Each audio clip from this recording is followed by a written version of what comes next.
원래 올해 12월쯤 결혼하기로 하고 지난 6월부터 결혼 준비를 시작했던 29살 여자입니다. 여기에 이렇게 저희 이야기를 하고 있는 걸 보면 결혼이고 뭐고 다 엎어버리고 하소연하러 찾아왔다는 걸 벌써 눈치채신 분들도 계실 것 같네요. 연애 기간이 그렇게 길었던 건 아니지만 그래도 좋은 사람이라는 확신이 있어서 결혼하기로 정했던 건데 이렇게 결혼 준비 시작하자마자 전부 엎어버리게 될 줄은 정말 몰랐어요. 아무리 파리 안으로 굽는 법이라지만 결혼하면 저도 가족이 되는 건데 한 가족이 될 사람으로서 동등한 대우를 받아야 하는 게 당연한 거 아니겠나요? 이름 앞에 시자가 붙는다고 해서 그게 뭐 대단한 벼슬자리가 되는 건 아니잖아요. 제가 뭐 조선시대 마냥 어디 대감님 집에 팔려가듯 시집가는 것도 아닌데 뭐가 그리 대단한 사람들이라고 결혼 준비 시작하자마자 저한테 갑질을 해대는 건지. 이런 집구석과 한솥밥 먹겠다고 기분 맞춰주고 그러는 것보다 결혼이고 나발이고 길게 두고 볼 것도 없이 엎어버리는 게 맞는 게 아닌가 싶어서 단칼에 이 결혼 안 한다고 선언해주고 돌아왔습니다. 아무리 그래도 어른들까지 다 있는 자리에서 제 행동이 너무했다고 하는데 저는 그 사람들이 당해도 싸다고 생각하거든요. 여러분들께서 제 이야기 한번 들어봐 주시고 정말 제 행동이 너무했는지 객관적으로 한번 판단해 주세요. 저한테 친구가 한 명 있어요. 그 친구는 저랑 어려서부터 친하게 지내던 친구가 아니고 대학교를 졸업하고 막 취직 준비를 시작했을 때 알게 된 친구였어요. 당시만 해도 취직 준비에 필요한 정보 공유를 한다고 이래저래 연락을 자주 주고받던 친구였는데 서로 취직하고 나서 사는 게 바쁘다 보니 한동안 소원해져서 몇 년 동안 소식도 모르고 지내게 되었지요. 그런 친구한테서 몇 년 만에 연락이 왔어요. 서로 너무 반갑다고 톡으로 안부도 묻고 근황 이야기도 나누고 하면서 몇 시간을 떠들었습니다. 그런데 보통은 한참 이렇게 소식도 모르고 지내던 친구가 갑자기 연락을 해오면 안부가 궁금한 것보다는 다른 용건이 있어서 하는 경우가 많잖아요. 그 친구도 제 안부를 묻고 싶다기보단 다른 이유가 있겠거니 생각했어요.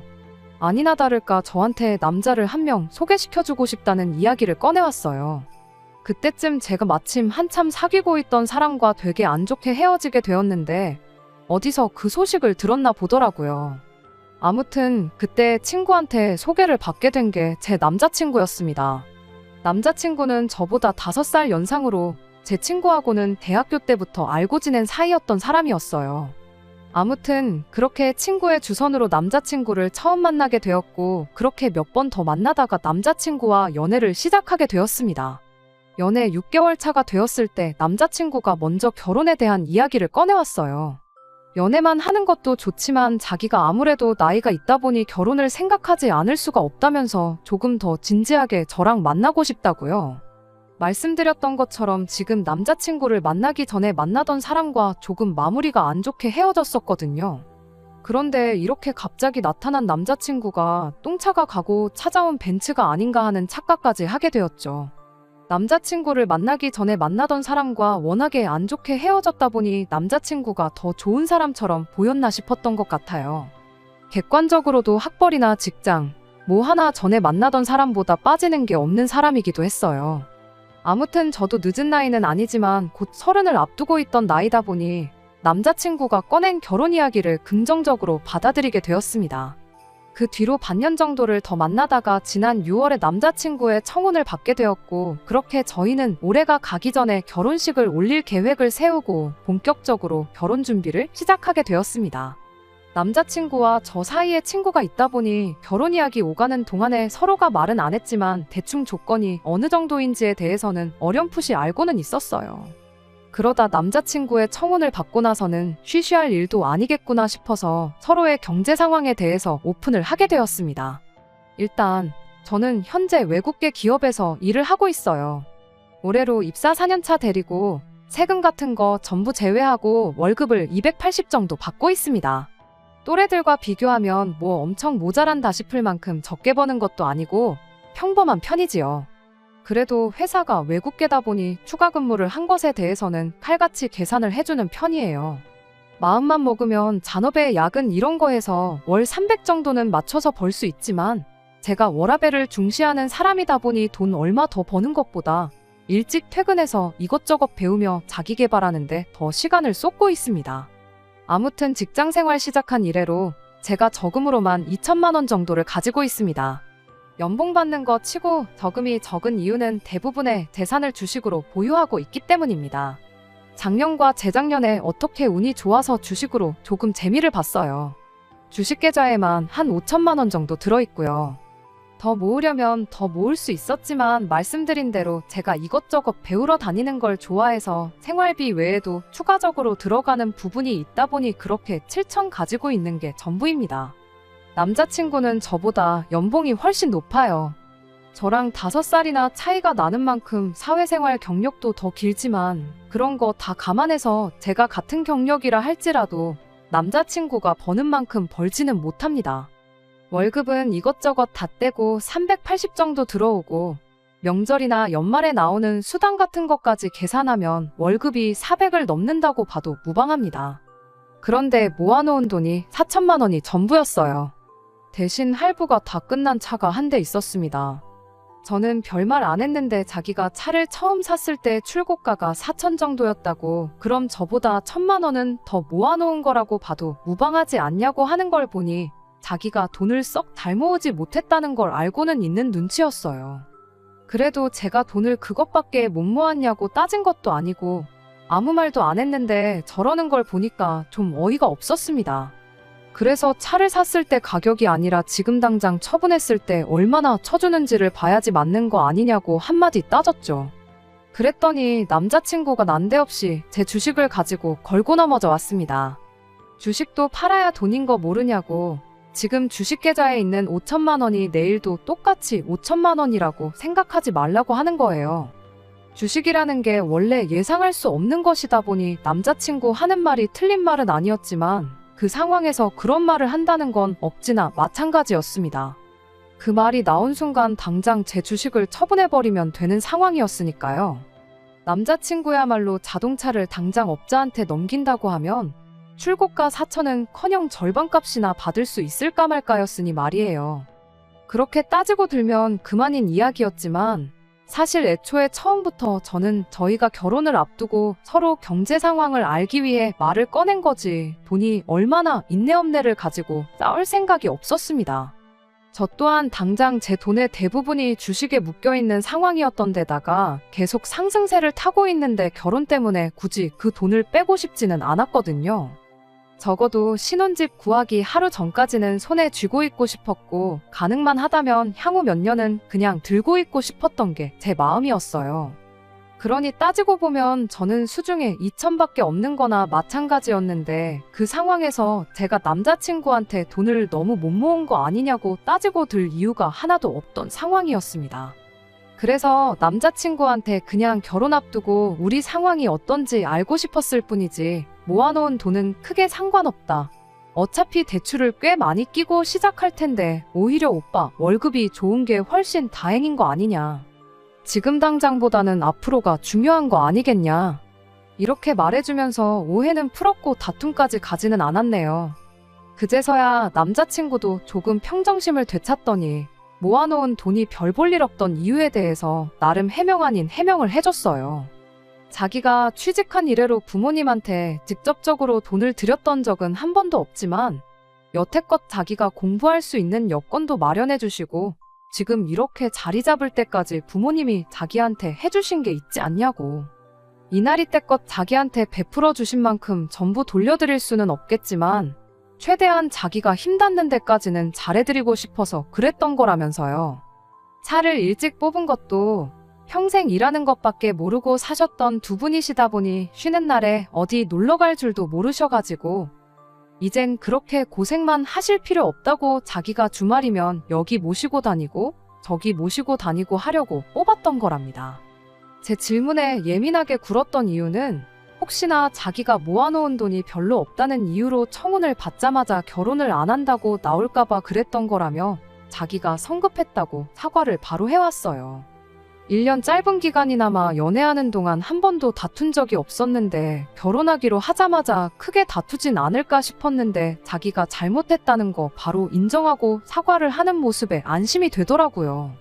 쓸데없이 자기 자존심 지키겠다고 계속 화내는 것보다 인정할 거 인정하는 모습이 100배 1000배 낫다고 생각했거든요. 그리고 동시에 가족들한테 잘하는 가정적인 면도 좋게 보였어요. 맹목적으로 이제 돈을 버니까 부모님한테 효도하겠다고 돈 받는 대로 퍼주고 그러는 게 아니라 그동안 자식들 미래를 책임지느라 고생하신 부모님과 여지껏 쌓지 못한 추억을 만들기 위해 돈을 썼던 것이니까요. 자기만 알고 이기적인 그런 사람보다야 그런 마음을 쓸 줄 아는 모습이 좋아 보였어요. 저도 결혼하면 한 가족이 되는 거잖아요. 아무리 100세 시대라지만 인생이 결코 긴 게 아닌데 돈 없이는 사랑도 행복도 찾을 수 없다지만 아무 추억도 만들지 않고 돈만 쥐고 있는 게 능사는 아니라고 생각하기도 하고요. 그 와중에도 자기 미래를 대비하겠다고 저금을 했던 것도 아무리 액수가 4천밖에 되지 않을지라도 아무 생각 없이 덮어놓고 돈만 펑펑 쓰는 생각 없는 사람처럼 보이지도 않았고 말이죠. 말씀드렸다시피 어차피 월급 또한 저보다 남자친구가 월등히 좋았고 저나 남자친구나 뭐 배우러 안 다니고 여행 같은 거 안 다니고 월급을 받는 족족 모았다고 한들 대출 없이 서울에 집을 구하는 게 어디 가능키나 한 일이겠나요? 물론 빚이라는 게 적으면 적을수록 좋은 거라지만 한편으로는 돈 빌리는 것도 능력이라고 하잖아요.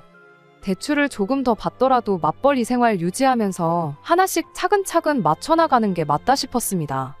다행히 남자친구가 벌써 차도 가지고 있었고 하니 집 문제만 빼놓고 생각해보면 당장 크게 돈 나갈 곳이 없다고 봐도 무방했지요.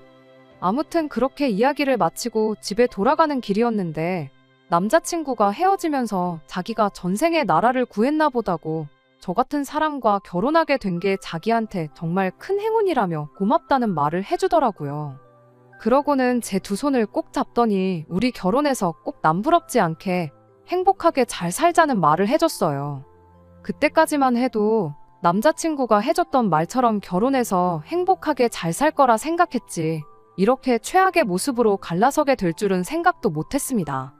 아무튼 그날 이후 저도 저희 부모님께 결혼할 사람이 생겼다는 사실을 전했어요. 어머니께서 이것저것 물어보셨는데 역시나 월급이 그 정도 되는데 모아놓은 돈이 4천이 전부냐 그건 씀씀이가 너무 큰 거 아니냐며 조금 안 좋은 반응을 보이셨습니다. 그래도 할부 끝난 차도 가지고 있고 돈이야 지금 얼마 더 있는 것보다 앞으로 어떻게 모으는지가 더 중요한 거 아니냐. 나도 주식으로 이득 본 거 아니면 5천 정도밖에 못 모았을 텐데 그렇게 생각하면 오히려 잘 모은 거 아니냐 남자친구 편을 들어줬지요. 어머니께서도 하긴 그렇긴 그렇다고 하시며 제 말에 동의를 해주셨고 당장 돈 얼마 있는 것보다 사람 됨됨이가 더 중요한 거 아니겠냐며 어떤 사람인지 좀 보게 하루라도 빨리 집에 인사시키러 데리고 오라 하시더라고요. 막상 남자친구를 집에 인사시켰더니 처음 보여주셨던 안 좋은 반응과는 다르게 저희 부모님 두 분 다 남자친구를 엄청 마음에 들어 하셨어요. 성격도 싹싹하니 좋고 직장도 인물도 뭐 하나 빠지는 데가 없다고요. 남자친구도 저희 부모님한테 그동안 자기가 부모님 모시고 여기저기 다녔던 여행지 이야기를 꺼내면서 그중에 가장 좋았던 곳들을 뽑아서 저희 결혼하고 나거든 저희 부모님 모시고 한 번 더 다녀오면 어떻겠냐 이런 식으로 이야기를 했습니다. 그때까지만 해도 제가 정말 사람 하나 제대로 봤구나 싶었어요. 자기 가족만 소중하고 자기 가족만 챙기는 이기적인 사람이 아니라 배우자의 부모님한테도 잘하는 가정적이고 양가 불문하고 가족들에게 헌신하는 좋은 1등 신랑감이라 생각했습니다. 그런데 막상 남자친구의 가족들과 함께 있던 자리에서는 그런 모습이 아니라 한쪽으로 치우쳐도 너무 치우친 그동안의 모습과는 정반대의 모습을 보여줬어요.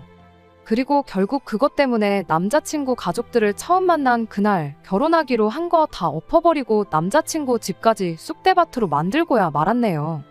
남자친구를 저희 집에 소개했으니 당연히 이번엔 제가 남자친구 집에 인사를 드리러 갈 차례가 되었습니다. 남자친구가 워낙에 저희 집에서 좋은 모습을 보여줬으니 저 또한 남자친구가 했던 것처럼 똑같이 좋은 모습을 보여주고 싶었어요. 다만 제 성격이 남자친구처럼 싹싹하고 어른들 앞에서 긴장 안 하고 그런 성격이 아니다 보니 혹시나 실수하지 않을까 걱정도 많이 했습니다. 다행히 남자친구 부모님이 그렇게 깐깐해 보이는 사람들은 아니었어요.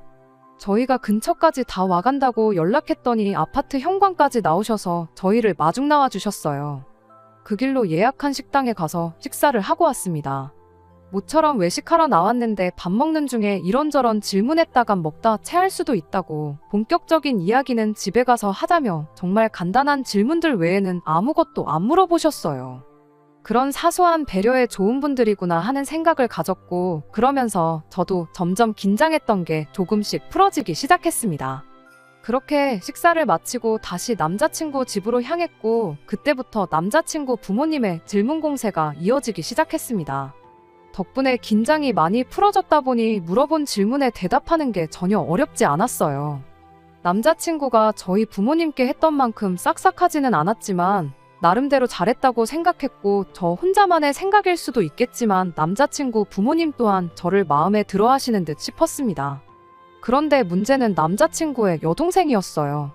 저한테는 하마터면 제 인생 최악의 신우가 될 뻔했던 사람이기도 하고 어떻게 보면 덕분에 결혼이 엎어졌으니 은인이기도 한 사람이지요. 아무튼 그때는 남자친구 동생이 인격이 파탄난 사람인 걸 몰랐고 어쨌든 남자친구의 가족이니 웬만해서는 저를 좋아라 해줬으면 싶었습니다. 외출 중이라 같이 식사하는 자리는 함께하지 못했는데 집에 도착해서 한참 이야기 나누던 도중에 동생이 집에 돌아왔어요.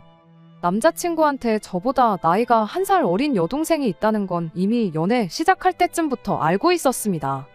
여동생이 있다는 이야기 정도만 들었지 직접 만나보거나 여동생에 대해서 자세한 이야기를 들어본 적은 없었지만 그래도 저랑 1살 차이밖에 나지 않는 만큼 친자매까지는 아니어도 친구처럼 가깝게 지낼 수도 있겠구나 생각했었어요.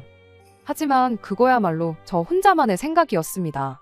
남자친구 여동생이 집에 들어오자마자 어머님께서 동생한테 여기 네 새언니 될 사람 와 있으니까 어서 와서 인사부터 하라고 한마디 하셨지요.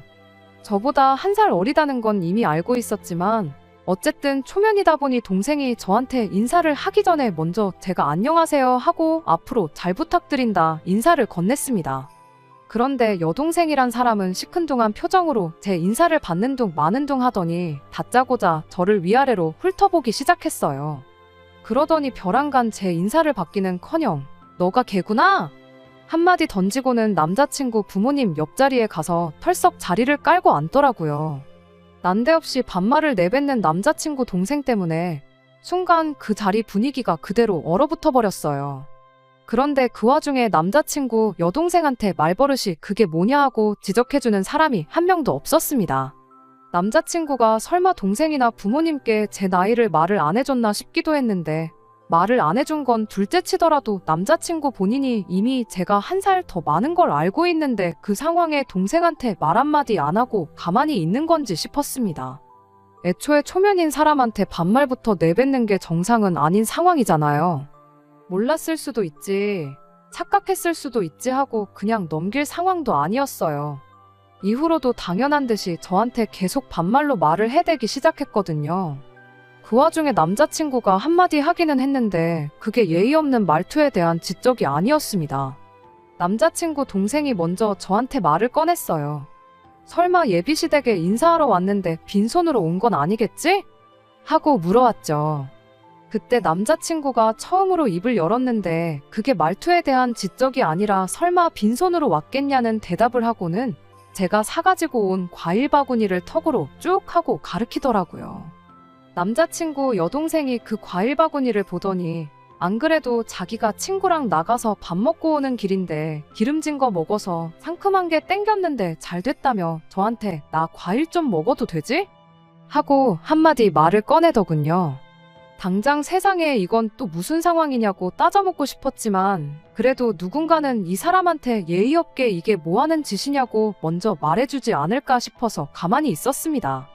뭐 당연한 이야기겠지만 누구 하나 나서서 그걸 지적해주는 사람이 없었어요. 저보다 1살 아래면 오빠인 남자친구와 한참 나이차가 나는 건데 집에서 막내로 커서 버르장머리가 없는 건가? 아니면 반대로 막내라서 남자친구고 남자친구 부모님이고 그냥 뭔 짓을 하던 간에 오냐오냐 해주는 건가 싶었어요. 하지만 진짜 어이없는 건 남자친구 여동생 입에서 나온 말도 안 되는 질문이었습니다. 아니, 질문이라고 하기도 뭐하고 오히려 통보에 가까웠지요. 제 의사는 물어보지도 않고 남자친구한테 곧바로 물어보더라고요. 오빠 결혼하면 맞벌이 하는 거냐고 묻더니 그럼 돈을 2배로 벌겠다며 이참에 자기 매달 주던 용돈도 2배로 올려서 100만 원씩 달라는 소리를 했으니까요. 분명 남자친구가 저한테 가족들한테 돈을 퍼주느라 못 모은 게 아니고 가족들과 추억을 만드는 데 썼다는 말을 했는데 그 말과는 전혀 다른 이야기가 나오니 적잖이 당황스러웠죠. 그런데 더더욱이 어이가 없었던 건 이어진 남자친구의 반응이었습니다. 2배나 올리기는 뭐하고 조금 더 주긴 하겠다는 예상도 못한 대답을 해왔거든요. 그래서 곧장 남자친구한테 그게 무슨 소리냐고 물어봤어요. 그랬더니 남자친구 대신해서 동생이 대답을 해주더라고요. 오빠가 동생한테 용돈 주는 게 뭐 이상하냐고요. 그래서 제가 대답했어요. 오빠가 동생한테 용돈 정도 당연히 줄 수 있는 건데 매달 50만 원씩 주는 건 이상한 거 맞다고요. 그리고 남자친구한테 용돈을 올려주는 게 무슨 소리냐고, 결혼해서 맞벌이를 하는 게 오빠 월급이 오르는 건 아니지 않냐, 그리고 매달 50만 원 주는 것도 가당치도 않은 소리라고 했어요. 여태까지 줬다면 줬던 걸 도로 뺏어올 수는 없으니 거기까지는 묻지도 따지지도 않으려고 했습니다. 다만 앞으로 저희 결혼할 때까지, 아니 못해도 결혼식 올리고 나서는 더 이상 용돈은 줘서는 안 된다고, 우리가 뭐 억만금을 모아놓고 결혼하는 것도 아니고 대출만 몇 억을 받게 생겼는데 그런데다가 쓸 여유는 이제 없는 거 알지 않냐고요. 남자친구도 그 상황이 안 된다고, 여동생 용돈은 내가 꼭 챙겨주고 싶다는 말은 못하고 알겠다고 대답을 했습니다. 그런데 남자친구 동생이 그 말을 듣더니 혼자서 개거품을 물면서 말 그대로 발광을 하기 시작했어요. 급기야는 용돈을 끊을 거면 차라리 결혼을 하지 말라는 소리를 하는데 아주 꼴이 가관이더라고요. 갑작스러운 남자친구 여동생의 돌발 행동에 안 그래도 얼어붙기 시작했던 집안 분위기가 한층 더 막장으로 치닫고 있었습니다. 그제서야 남자친구 부모님이 나서서 이게 뭐 하는 짓이냐고, 쓸데없이 이럴 거면 그냥 방에 들어가서 조용히 있으라고 한마디 해주시더군요. 덕분에 남자친구 여동생이 잠깐 잠잠해졌어요. 그러더니 혼자 제가 사온 과일들을 손에 들고 있던 과도로 이리 쑤시고 저리 쑤시고 난리도 아니었습니다.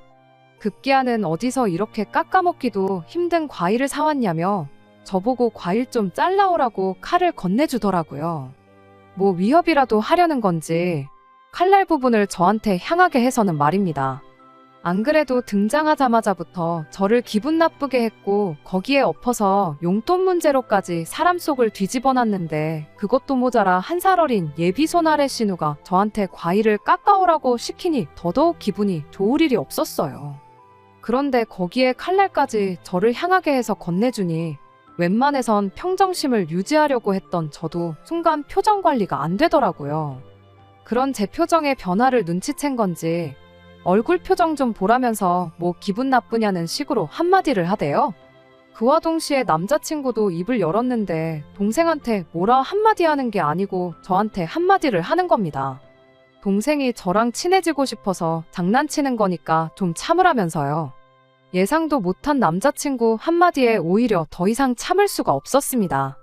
100번 양보해서 이걸 장난으로 봐준다고 해도 정도가 있지, 초면에 반말하는 것부터 행동까지 이게 뭐 하는 짓이냐고 한마디 했어요.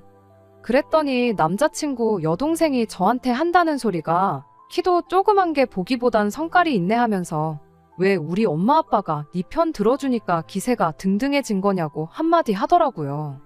대놓고 시비를 걸어오는데 암만 자리가 자리라고 할지라도 저도 가만히 듣고만 있지는 않았어요.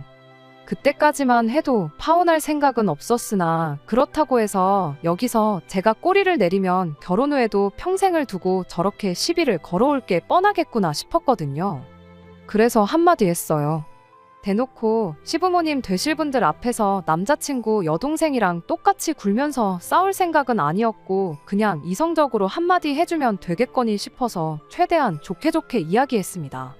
나보다 나이도 어린 걸로 알고 있는데 초면부터 반말하고 이젠 과일까지 깎아오라고 명령하는 거냐고요. 그리고 원래 칼같이 날이 달린 거 다른 사람한테 건네줄 때는 손잡이 부분을 그 사람을 향하게 해서 건네줘야 하는 거라고, 제대로 못 배운 것 같아서 알려주는 거니 새겨들으라고 깔끔하게 한마디 해줬습니다. 그랬더니 저보고 나이 1살 많다고 꼴에 언니 대접은 받고 싶은가 보네 하면서 혼자 비웃기 시작하더라고요. 어이가 없었죠. 내가 언니 대접을 받겠다고 이러는 게 아니라 맞는 말이라고. 그냥 나이만 두고 봐도 내가 1살 더 많은 언니고 아가씨 오빠랑 결혼하면 서열상으로도 아가씨가 내 손아래 신우가 되는 거지 내 언니가 되는 게 아닌 거 모르냐고요. 그랬더니 돌아온 대답이 아주 가관이었습니다. 자기가 왕년에 학교 다닐 때 좀 놀았다는 걸 자랑처럼 이야기를 하더라고요.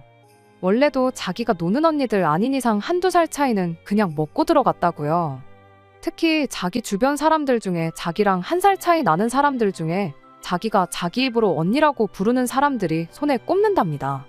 그러니 자기가 저한테 언니라고 부를 이유도 없다는 거예요. 그러더니 뭐 자기가 반말하는 게 그렇게 불만이냐고 하더니 불만 있으면 어쩔 건데 하고는 여지까지 찍소리도 못하고 있다가 우리 엄마 아빠가 한번 편들어줬다고 그리고 우리 오빠가 바로 옆에 있으니까 무슨 일이 나겠나 싶어서 까부는 거 아니냐고 시비를 걸대요. 딱 보니 믿는 구석 없으면 내 눈도 똑바로 못 마주치고 깔고 다녔을 스타일인데 내가 너 같은 애들 1~2번 상대해보는 줄 아냐면서 세상 참 많이 좋아졌답니다. 예전 같았으면 그냥 묻지도 따지지도 않고 뭘 꼬나보냐 한마디 해주고 머리끄댕이부터 붙잡아 아주 초죽음을 만들어놨을 거라나요. 그 와중에 남자친구던 남자친구 부모님이던 누구라도 동생이 파혼하라고 고사를 지내는 건지 지 혼자 미쳐 날뛰는 걸 말려줬더라면 저 또한 파혼까지 택하진 않았을 수도 있어요. 그런데 그나마 제 편을 들어주는 것 같던 남자친구 어머니도 우리 애기가 용돈 못 받게 되니까 더 저러는가 보다 하면서 그래도 주던 걸 어떻게 못 주게 할 수 있냐며 애가 용돈 받던 건 건들지 말라고 한마디 하시더군요. 남자친구도 그러는 게 좋겠다고 거들어주기 시작했고요. 이젠 온 가족이 나서서 자기를 도와주니 남자친구 여동생이 아주 기가 살아가지고는 이제 네 편은 아무도 없는 것 같은데 전세가 역전된 거 딱 봐도 모르냐며 알아서 기라고 한마디 하는 겁니다. 그때 저도 뚝하고 제 인내심이 끊어졌어요. 아무리 팔이 안으로 굽는 법이라지만 이 집구석에 한 식구로 들어오면 제가 앞으로 무슨 꼴을 당하며 살게 될지 눈에 보이기 시작하더라고요. 그렇게 파혼까지 각오하니 저 혼자 예의 차리고 좋게 좋게 말할 이유도 없다 싶어서 저도 그때부터 똑같이 반말로 말을 하기 시작했습니다. 연예인이나 운동선수같이 유명한 사람들도 혹시나 자기가 과거에 잘못했던 거 들킬까봐 조마조마해하고 실제로 들킨 사람들은 아무리 당사자한테 사죄를 하고 용서를 빌어도 활동을 다시 못할 만큼 나락에 가버리는 정의가 승리하는 사회가 되었으니 네 말대로 세상 참 좋아진 것 같다고요. 그리고 남자친구는 물론이고 남자친구 부모님 앞에다 대고 저걸 보니 이 집 가정교육 수준이 어느 정도 되는지 알겠다고 나는 이 집에 며느리로 들어오기엔 너무 아까운 것 같으니 결혼 이야기는 없던 걸로 하고 저도 여기까지만 하고 이만 가보겠다 말하고 자리에서 일어났어요. 그리고 남자친구 동생한테 마지막으로 한마디 해줬습니다. 뭔가 크게 착각하는 것 같은데 왕년에 사람 괴롭히고 그런 이야기 어디 가서 자랑처럼 할 만한 이야기가 아니고 네 얼굴에 네 부모 네 오빠 얼굴에 침 뱉는 거나 마찬가지니까 오늘부로 그 이야기는 어디 가서 꺼내지도 말라고 충고 한마디 해줬습니다. 그리고 나서 남자친구 동생이 난도질을 해놓은 과일은 두고 멀쩡한 과일들만 챙겨 들고 저런 인간도 안 되는 애 먹으라고 사온 과일이 아니니 아까워서라도 도로 가져가겠다 말하고 현관문 쪽으로 몸을 돌렸어요. 그런데 뒤에서 남자친구 동생이 저를 향해 냅다 뛰어오더라고요. 머리끄댕이라도 잡으려는 건지 팔을 뻗길래 그대로 그 팔을 잡아서 업어치기로 바닥에 내동댕이를 쳐버렸어요. 지난 몇 달 동안 남자친구 입에서 처음 결혼에 대한 이야기 나왔을 때 혹시나 싶어서 체중 관리도 미리미리 할 겸해서 운동을 시작했었거든요. 그냥 헬스장만 다니기에는 지루한 것 같고 새로운 것도 배워보고 싶어서 집 근처에 있는 종합격투기 도장에 등록해서 주짓수며 유도며 이런 걸 배웠거든요. 체중 관리가 목적이었지 실전에 쓰려고 배운 건 아니었는데 이렇게 배운 걸 써먹고야 말았네요. 아무리 제가 먼저 결혼은 없던 일로 하겠다고 말을 하긴 했지만 결혼 허락받으러 간 자리에서 다른 사람도 아니고 예비신우 될 사람을 바닥에 패대 기쳐버렸으니 이제 진짜로 이 결혼은 물 건너갔구나 싶었습니다. 갑자기 펼쳐진 상황에 다들 당황한 기색이 역력했는데 그 틈을 타서 집에서 빠져나왔어요. 그제서야 남자친구가 정신을 차린 건지 저를 쫓아나왔는데 급하게 제 손을 낚아채서 한다는 소리가 미안하다는 사과가 아니라 지금 어른들 계신 데서 뭐 하는 짓이냐고 따지고 들더라고요.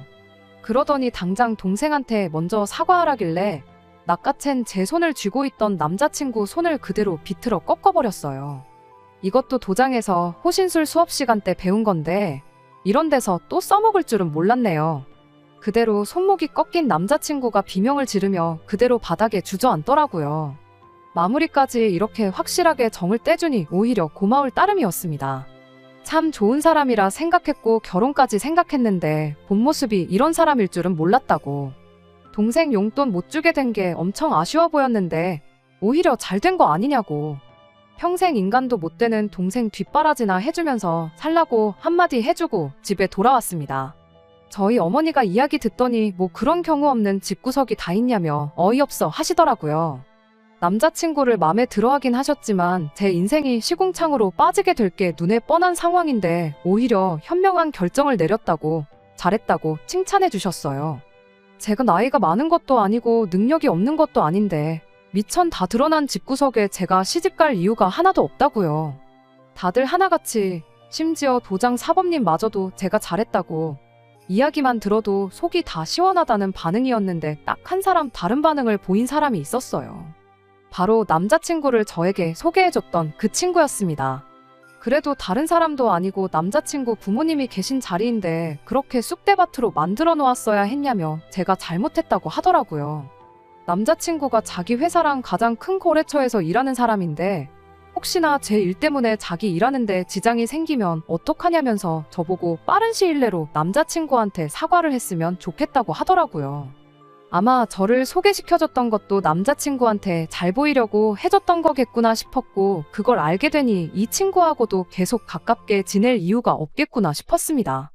남자친구나 이 친구 말 맞다나 예비시 부모님 될 사람 앞에서 그 집 딸을 바닥에 패대기 치고 예비신랑 손목을 꺾어서 무릎까지 꿇게 만든 게 정말 제가 잘못한 일인가요? 저는 아직도 제가 잘못한 거 하나도 없다고 생각합니다. 그 인간들은 당해도 싼 인간들이고 그 정도로 해도 평생 정신 못 차리고 살 거라는 걸 알고 있거든요. 어차피 취직한 이래로 연락도 거의 없이 생사 정도만 알고 지낸 친구였다 보니 손절하는데 그렇게 아쉬움이 남거나 어려운 건 하나도 없었어요. 덕분에 제 인생에 평생 필요 없을 인맥도 하나 정리했네요. 아무튼 이렇게 결혼식 날짜까지 대충 잡아두었던 남자친구하고는 평생 두 번 다시 볼 일이 없게 되었습니다. 다른 사람들 말만큼 제 29 나이가 새로운 만남을 시작하기에 너무 늦은 나이라고는 생각하지 않아요. 물론 이렇게 대일 만큼 대인 상황에 당장이라도 누구를 만나야겠다는 건 아니지만 다음에 만나는 사람은 제발 정신머리 똑바로 박히고 정신머리 똑바로 박힌 가족들을 가지고 있는 평범한 사람이면 좋겠습니다. 끝까지 들어주셔서 감사합니다.